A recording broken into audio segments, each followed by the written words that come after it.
And back on Base Sunday now, our next guests are all about painting a positive image from the transgender community. They are devoted to educating and providing social support to those in need. From the Transgender San Francisco organization, please welcome Carol Dowley and Jamie Raffaella Wolf.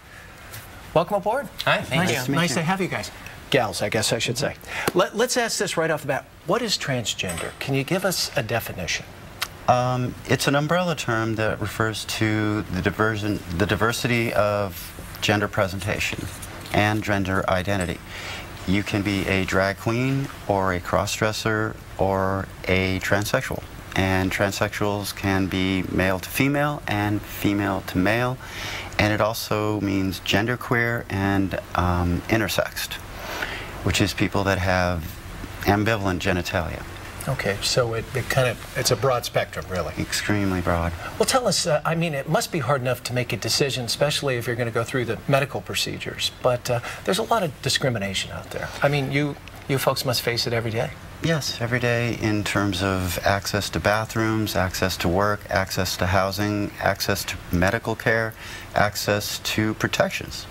Jamie, we talked about it off camera, but I had a man that became a woman in our newsroom in Boston, and immediately after coming back after the surgery, she wanted to use the female bathroom, and that caused a little problem in the newsroom, and you've seen some of that as well, right?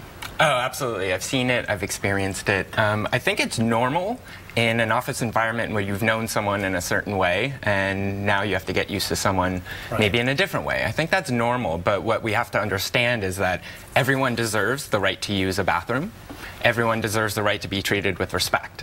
So if you put those two together, there's really not much of a problem. We just we deal with it and get to know it, and we love this person, we work with this person, so we want to do what we need to do to make this person comfortable.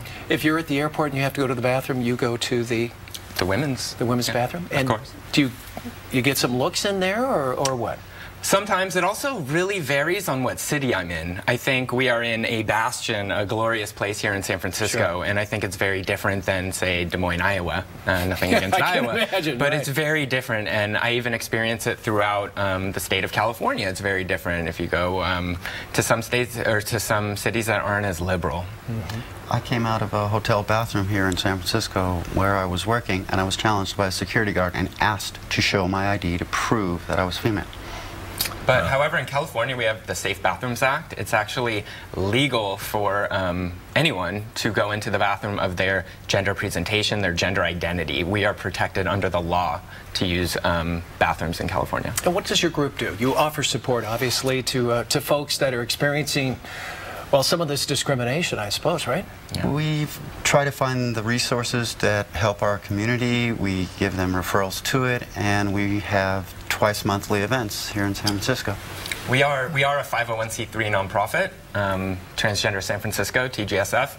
So we do educational, social, and outreach to the transgender community. So yes, as Carol said, we hold 2 socials a month for people to come and experience themselves in a safe environment, to come and meet other people, have dinner, have a drink, or we also do just events out in the community. We went to the Asian Art Museum, we go to the California Academy of Sciences. We're really member-driven, so what our members want to do, we want to provide. We want to provide that safe space, that outreach, that education for the general community and our members and allies. And do you find when folks find you, are they like, oh my goodness, this is so helpful? Yeah, one of the most impactful things I ever heard was a voice message from someone who said, look, I've got questions.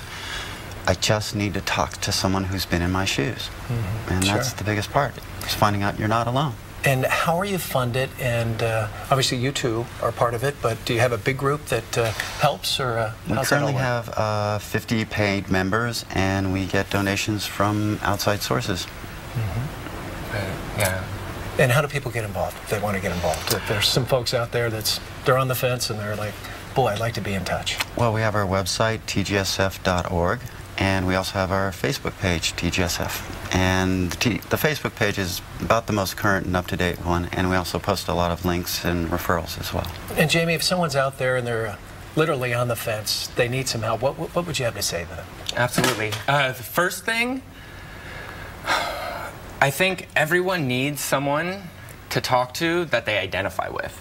So give us a call, give a friend a call, give our social services a call, but most important is get in touch with someone. The isolation that many trans people face, including me at some point in my life, is debilitating. We need to come together, and I think that's a huge part of what TGSF is here for. And especially here in San Francisco, there is a vast array of options for trans people to get involved, whether socially, mental health-wise, but most important is that they need, whoever's out there, they need to get in touch with someone for their own benefit and the benefit of our community, because we're strong when we're together. Very good. All right, Jamie, hey, great to meet you. Thank you. Carol, pleasure meeting you. All the best. All the best to you both. And if you'd like to learn more about Transgender San Francisco's organization, as you just heard, tgsf.org. Go to that website. We'll be back with more Bay Sunday right after this. Stay with us.